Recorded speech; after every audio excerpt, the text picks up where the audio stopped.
Hello বন্ধুরা, কেমন আছো সবাই? আমার নতুন আরেকটা ব্লগে তোমাদেরকে অনেক ওয়েলকাম জানাই।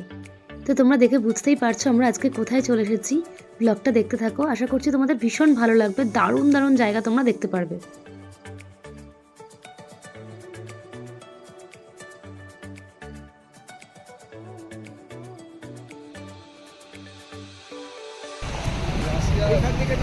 গ্লোবাল ভিলেজে চলে এসেছি আমরা।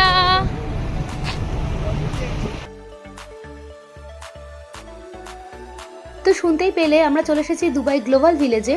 গ্লোবাল ভিলেজের ভিতরটা যে এত সুন্দর সেটা আর কি বলবো, চলো ভেতরে গেলেই তোমরা দেখতে পারবে সেটা। আমরা চলে এসেছি ভেতরে।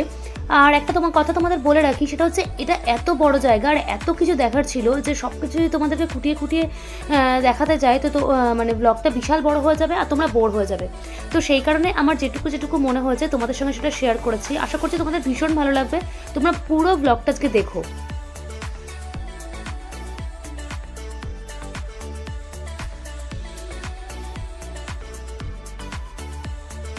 অ্যাকচুয়ালি গ্লোবাল ভিলেজটা হচ্ছে সেই জায়গা যেখানে পৃথিবীর প্রচুর দেশের কিছু কিছু জিনিস এখানে তৈরি করা হয়েছে, যাতে এখানে আসলে মনে হয় যেন আমরা সমস্ত জায়গাকারই কিছু কিছু জিনিস আমরা দেখতে পাচ্ছি। মানে যে দেশগুলোতে আমাদের যাওয়া হয়নি সেগুলোও আমরা এখানে দেখে নেব, মানে তার কিছু কিছু ঝলক আমরা এখানে দেখব আর সেগুলো তোমাদের সঙ্গে শেয়ার করে দেবো। তো এইটা হচ্ছে প্রথমেই হচ্ছে কাশ্মীরের একটা মানে তোমার জায়গা, কাশ্মীর হ্যান্ডিক্রাফটের জায়গা, যেখানে সমস্ত কাশ্মীরি জিনিসপত্র পাওয়া যায়, কাশ্মীরি শাল, সোয়েটার, চুড়িদার থেকে শুরু করে সব কিছু। কিন্তু এর ভেতরে আমরা ঢুকিনি, তার কারণ হচ্ছে আমরা এখানে কিছু কেনাকাটা করিনি। তো সেই কারণে ফালতু গিয়ে হচ্ছে সময় নষ্ট করবো, তো তাই যাইনি। তবে তোমাদের একটা ঝলক শুধু দেখিয়ে দিলাম যে যদি কেউ তোমরা এখানে আসো তো এখান থেকে প্রচুর জিনিসপত্র কেনাকাটা করতে পারো। আর এটা ছিল কিডসের একটা জোন, কিডস ফেস্ট এইটাকে বলে, এই জোনটাকে বলে। তো এখানে তো ডোডোর প্রচণ্ড ভালো লেগেছিলো এই জায়গাটা। দেখো ডোডো পুরো ছুটছে ডোরেমনকে দেখে, না ডোরেমন তো নয় এটা, জানি না আমি ঠিক, আর ছোটা ভীমকে দেখে। তো এটা কি আমি জানি না, যাই হোক টেডিগুলোকে দেখে ডোডোর যে এত ভালো লেগেছিলো, এগুলোকে ছেড়ে তো যাবেই না কিছুতেই। মা আমি এখানেই থেকে যাবো এটাই বায়না করছিল। আর এখানে দেখো দুজন বেশ সুন্দর করে রিলস বানাচ্ছিল, দেখে বেশ ভালোই লাগছিল, কিন্তু কি সুন্দর করে সবার সামনে ডান্স করছে, রিলস বানাচ্ছে। যাই হোক, এই দেখো এইটা হচ্ছে ইউএইর, মানে আমরা যেখানে আছি দুবাইতে, ইউনাইটেড আরব এমিরেটসের। এটা হচ্ছে তোমার এই দুবাইতে যেটা আছে না ফিউচার মিউজিয়াম, সেইটার এখানে ডিজাইন করা আছে। আর নিচে আছে বুর্জ আল আরবের ডিজাইন। তারপরেই দেখো ডোডো চলে আসলো ওর কিডস জোনের আরেকটা জায়গায়, যেখানে হচ্ছে ডোডোর যে জায়গাটা খুব পছন্দ হয়েছিল আর ও একটু খেলা করে নিল এখানে, ওকেও তো একটু খেলা করতে দিতে হবে তাই না। তো যাই হোক, ও তো এখান থেকে নড়তে চাইছিল না, ওর বাবা জোর জবরদস্তি করে তাড়াতাড়ি করে এখান থেকে নিয়ে চলে গেল, তা নাহলে আবার কোথায় এখান থেকে পালিয়ে যাবে তার ঠিক নেই।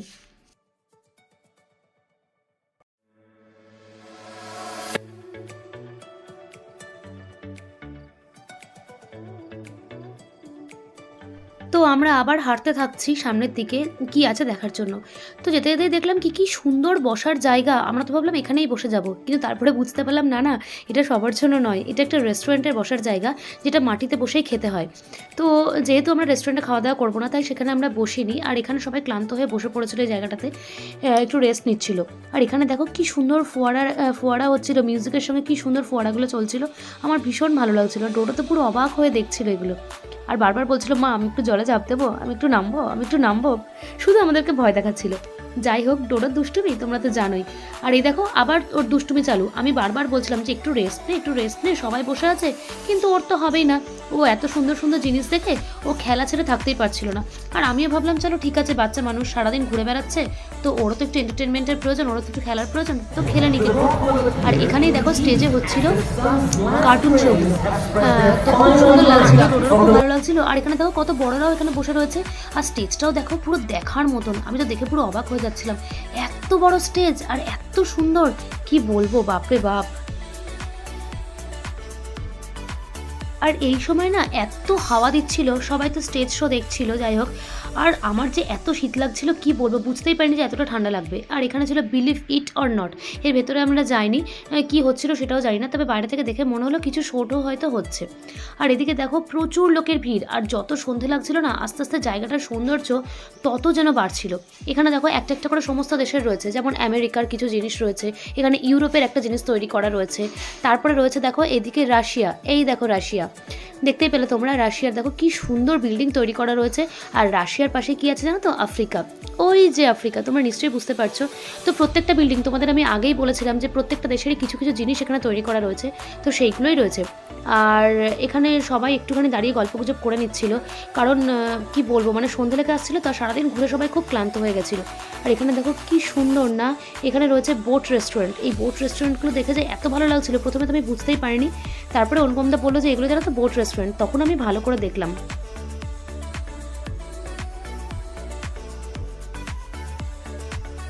এই দেখো এখানে আছে মরক্কো, মানে মরক্কোরও একটা বিল্ডিং রয়েছে, তারপরে রয়েছে ইজিপ্ট, এদিকে আরও কিছু রয়েছে, ইয়েমেন, তারপরে আরও অনেক কিছু।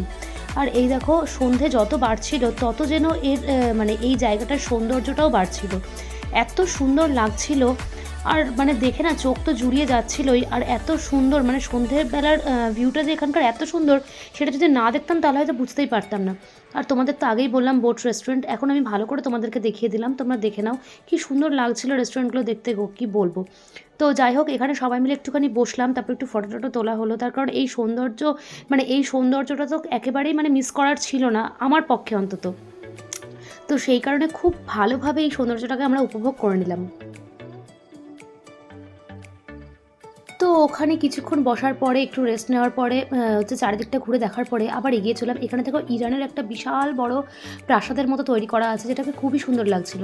আর তারপরে ধরে প্রাণ এলো যখন দেখলাম ইন্ডিয়া। ইন্ডিয়া লেখাটা দেখে না মানে যেন মনে হলো যে এবার শান্তি, সব দেশকে তো দেখতে পাচ্ছিলাম, আমার দেশটাকে তো দেখতে পাচ্ছিলাম না, তো সবশেষে আমার দেশটাকেও দেখতে পেলাম। আর এই দেখো এখানে তৈরি করা হয়েছে আমাদের হচ্ছে ইন্ডিয়ার হাওয়া মহল, মানে রাজস্থানের যে হাওয়া মহল রয়েছে সেই হাওয়া মহলটা এখানে তৈরি করা হয়েছে।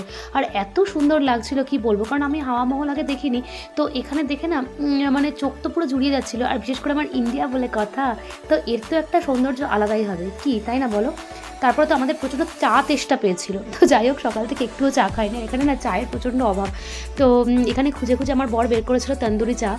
তো এখানে চায়ের দাম শুনলে পুরো মাথা ঘুরবে, কারণ একটা নর্মাল চা যেটা আমরা দুধ চা বলি, সেই চাটা এখানে দাম ছিল হচ্ছে 10 দিরাম, মানে হচ্ছে আমাদের ইন্ডিয়ান টাকায় 240 টাকা। তো এক কাপ চায়ের দাম হচ্ছে 240 টাকা। তাই আমার বর বলছিল যে এত বড় কাপের এক কাপ চা খাওয়ার দরকার নেই, তো আমরা এক কাপ চা নিয়ে 3টা করে ভাগ করে খাবো, তাহলে আমার 2 বা 3টে কাপ চা নিলেই হয়ে যাবে। তো আমরা সেটাই করলাম, তো ভাগাভাগি করে খেয়ে নিলাম। ওই যে কথাই আছে না, যদি হয় সুজন তেঁতুল পাতায় নজন, তো আমাদের হচ্ছিল সেই অবস্থা। তো একটা কাপের চা 3টে করে ভাগ করে নিয়ে আমরা খেলাম, তারপরে আমাদের তেষ্টাটা মেটালাম। আর আমাদের তেষ্টা মিটিয়ে আবার আমরা এগিয়ে চললাম আরও কিছু সৌন্দর্য উপভোগ করার জন্য। এবার একটা কথা সত্যি করে বলো তো, তোমাদের কেমন লাগছে এই সন্ধ্যেবেলার ভিউটা? নিশ্চয়ই খুব সুন্দর, তাই না? আমি জানি তোমাদেরও খুব সুন্দর লাগবে, কারণ এত সুন্দর জায়গাটা কি বলবো। তবে ক্যামেরাতেই যেটা এত সুন্দর লাগছে, তাহলে ভাবো সামনাসামনি কেমন লাগবে। তো যত রাত বাড়ছিল তত যেন জায়গাটার সৌন্দর্য আরও বেশি বেশি করে ফুটে বেরোচ্ছিল। প্রথমে যখন সকালবেলা এসেছিলাম তখন মনে হচ্ছিলো চলো ঠিক আছে, নর্মাল জায়গা, মানে ভালো জায়গা, ভালো লাগবে দেখতে, কিন্তু এত যে সুন্দর লাগবে সেটা ভাবতেই পারিনি। তো এই দেখো ইজিপ্টের কাছে আবার চলে এলাম, এরপরে ছিল ইয়েমেন, আরও নানান রকমের দেশ। আর কি বলবো, রাত বাড়ার সঙ্গে সঙ্গে না আমার আর এই জায়গাটা থেকে না যেতে ইচ্ছা করছিল না, মনে হচ্ছিলো যেন এখানেই থেকে যায়। এত সুন্দর, মানে এত সুন্দর জায়গা ছেড়ে বেরোতে কি ইচ্ছা করে বলো? তারপরে আমরা সেই জায়গাটায় চলে এলাম যেখান থেকে আমরা প্রথমে ঢুকেছিলাম, মানে যেখান দিয়ে আমরা প্রথমে ঢুকেছিলাম এই জায়গাটায়, গ্লোবাল ভিলেজে। তো দেখো এই জায়গায় না খুব সুন্দর একটা লাইটিং হচ্ছিলো, আর বারবার লাইটগুলো চেঞ্জ হচ্ছিলো, তো এত সুন্দর লাগছিল। তো সেই সৌন্দর্যটা চলো আমার সঙ্গে তোমরাও একটু উপভোগ করে নাও।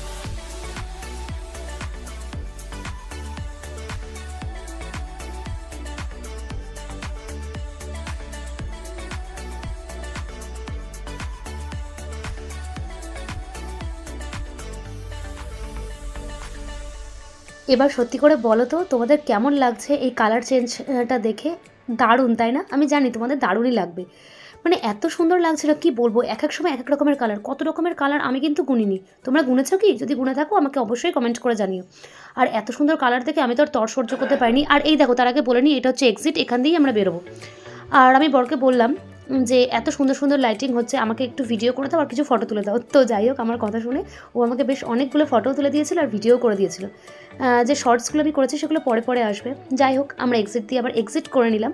তো আমরা বাইরে বেরিয়ে চলে আসলাম, কিন্তু আমার এই জায়গাটা ছেড়ে না যেতে ইচ্ছা করছিল না। যাই হোক, আজকে আমরা একদম সকালবেলায় বেরিয়েছিলাম, আর এখন বাজে রাত 8:30। এখন আমরা পৌঁছাবো হোটেলে। সকালে প্রথমে গেছিলাম আমরা মিরাকেল গার্ডেনে, তারপরে গ্লোবাল ভিলেজে। আমি দুটো আলাদা আলাদা পার্টে ভিডিও দিয়েছি, নাহলে ভিডিওটা অনেক বড় হয়ে যেত। তো গ্লোবাল ভিলেজটা তোমাদের কেমন লাগলো অবশ্যই আমাকে যেন কমেন্ট করে জানিও। এই জায়গাটা ছেড়ে যাওয়ার সময় আমার একটু মনটা খারাপ খারাপ করছিল, মনে হচ্ছিল আরেকটু যদি থাকতে পারতাম ভালো হতো। যাই হোক, আজকের ব্লগটা এই পর্যন্তই। কেমন লাগলো অবশ্যই জানিও। আজ তবে আসি, দেখা হচ্ছে নেক্সট ব্লগে। চলো টাটা।